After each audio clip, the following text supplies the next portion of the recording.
আসসালামু আলাইকুম, welcome back to my channel Nipa's cooking world. আশা করি সবাই অনেক ভালো আছেন, আমরাও অনেক ভালো আছি।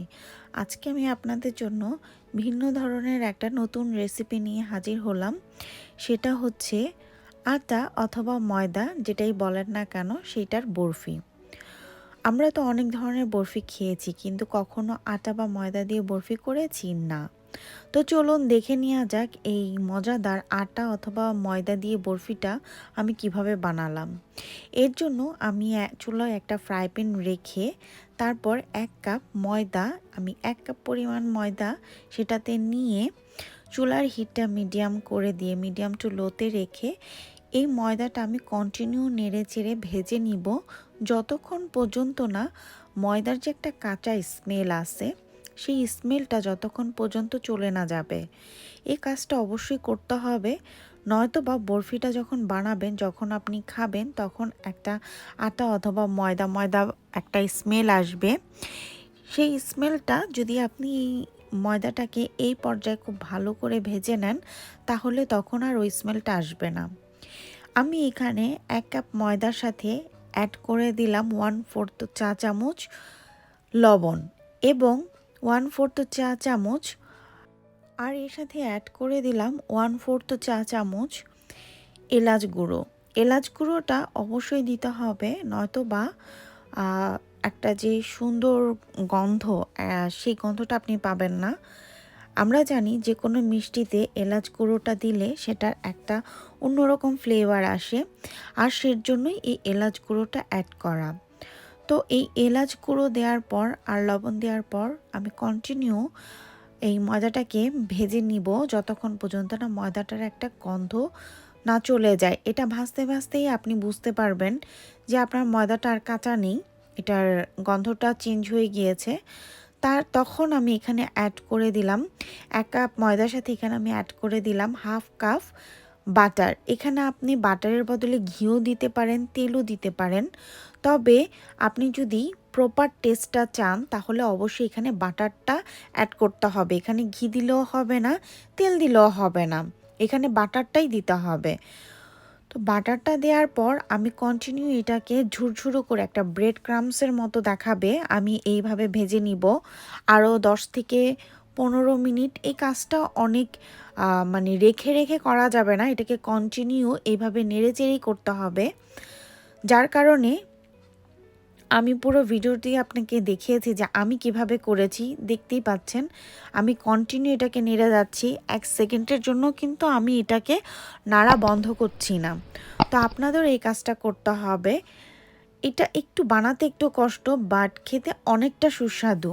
তো এইভাবে নেড়ে চেড়ে যখন আমি বুঝতে পারবো যে ভাজাটা হয়ে গিয়েছে, একটু ব্রেড ক্রামস একটু মানে ব্রেড ক্রামসের মতো দেখা যাচ্ছে, তখন এখানে আমি আরও 1/4 চা চামচ এলাচ গুঁড়ো অ্যাড করে দিলাম। আমি যে 1/4 চা চামচ এলাচ গুঁড়ো অ্যাড করেছিলাম, আমার কাছে মনে হলো যে না আমার আরেকটু দরকার, তাই এখানে আমি আরও 1/4 চা চামচ এলাচ গুঁড়ো এখানে অ্যাড করেছি। এখন আমি এর সাথে অ্যাড করব 1 কাপ ময়দার সাথে আমি এখানে অ্যাড করব 1 কাপ সুগার। এই সুগারটা আপনি চাইলে আপনাদের পছন্দ অনুযায়ী কম বেশি করে নেবেন, কারণ এই সুগারটা হচ্ছে নিজেদের উপর ডিপেন্ড করে যে কে কতটুকু মিষ্টি পছন্দ করে, সেই অনুযায়ী আপনারা এখানে চিনিটা অ্যাড করে নেবেন। চিনিটা দেওয়ার পর আমি একটু ভেজে অল্প একটু প্রথমে পানি দিয়ে নিলাম, ঠিক এরকম অল্প অল্প করে পানি দিয়ে নিতে হবে। এখানে দুধ দেওয়া যাবে না, দুধ ছাড়া এই কাজটা করতে হবে, এটাকে পানি দিয়েই করতে হবে। আমি এখানে 1 কাপ ময়দার জন্যে আমি এখানে 1 কাপ পানি ইউজ করব।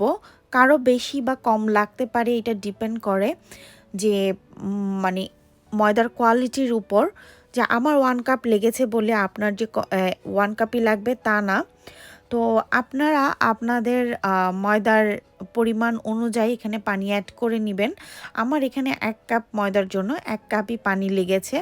তো আমি এখানে 1 কাপ পানি দিয়ে অল্প অল্প করে পানি দিয়ে এটাকে মিক্সড করে নিচ্ছি। এটাকে একবারে বেশি করে দিয়ে দেওয়া যাবে না পানি, তাহলে এটা বেশি হয়ে যাবে, লিকুইড হয়ে যাবে, তখন কন্ট্রোল করা যাবে না এটাকে, আর বরফিটা হবে না, তখন হালুয়া মতো হয়ে যাবে। তো এখানে আমি লাস্টে যে পানিটুকু ছিল ওইটুকু পানি আমি দিয়ে ভালো করে এটাকে এবার মিক্সড করে নিব। এটাকে মিক্সড করে যখন আমি বুঝতে পারবো যে না এটা একটু শক্ত হয়ে এসেছে,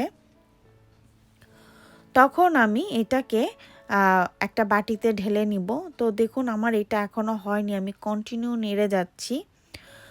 তো আমার এটা হয়ে এসেছে, এখন দেখুন শক্ত হয়ে গিয়েছে। আমি এখন একটা যে বাটিতে নিব সেই বাটিতে একটু বাটার ব্রাশ করে নিচ্ছি। আপনারা চাইলে এইখানে ঘি ইউজ করতে পারেন, তো আমি বাটারটা ইউজ করেছি, যেহেতু আমি বাটার দিয়ে রান্না করেছি তাই আমি বাটারটি ইউজ করেছি। করার পর এখন এই বরফির ডোটাকে আমি এখন বাটিতে নিয়ে একটা চামচের সাহায্যে এইভাবে চেপে চেপে সেট করে নিব। আপনারাও ঠিক এইভাবেই একটা চামচের সাহায্যে ডোটাকে সেট করে নেবেন, যতক্ষণ পর্যন্ত না ডোটা নরম থাকে এবং গরম থাকে। তা না হলে শক্ত হয়ে গেলে আপনারা এটাকে সেট করতে পারবেন না। তো এই কাজটা খুব দ্রুত করতে হবে। তো দেখুন আমার ডোটাকে আমি সেট করে নিয়েছি। তারপর এখন আমি এটাকে রেখে দিব 40 মিনিটসের মতো ঢেকে ঠান্ডা হওয়ার জন্য। কারণ আমি এখন এটাকে কাটলে কাটটা সুন্দর হবে না, তাই এটাকে একটু আমি হালকা ঠান্ডা করে দেন তারপর এটাকে বরফির আকৃতি করে কেটে নিব। তো এই তো আমি এখন এটাকে একটু ঢেকে তারপর আমি রেখে দিব 40 মিনিটসের জন্য। 40 মিনিট পর আমি ডোটাতে ঢাকার আগেই আমি কিছু বাদাম দিয়ে নিয়েছিলাম ডেকোরেশনের জন্য, যেটি স্কিপ হয়ে গিয়েছে এখন দেখতে পাচ্ছেন।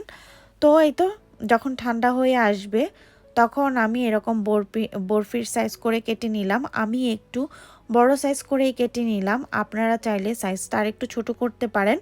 আর ডেকোরেশনটা আপনারা আপনাদের পছন্দ অনুযায়ী করতে পারেন। আপনারা চাইলে বাদাম, কিশমিশ, পেস্তা যে যেটা পছন্দ করেন সেটা দিয়ে ডেকোরেশন করতে পারেন।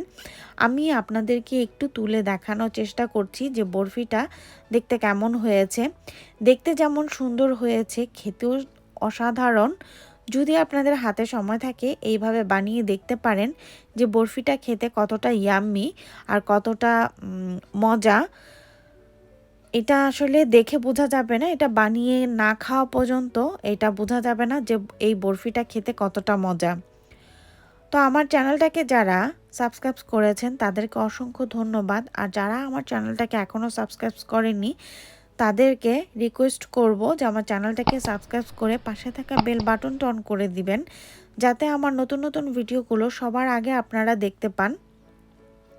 আর আমার ভিডিওটা যদি আপনাদের ভালো লেগে থাকে তাহলে প্লিজ আমার ভিডিওটা আপনাদের ফ্রেন্ডস অ্যান্ড ফ্যামিলির কাছে শেয়ার করবেন। আজকে তাহলে এই পর্যন্ত, নতুন আরেকটা রেসিপি নিয়ে আবার হাজির হব। ততদিন পর্যন্ত আপনারা ভালো থাকুন। আল্লাহ হাফেজ, আসসালামু আলাইকুম।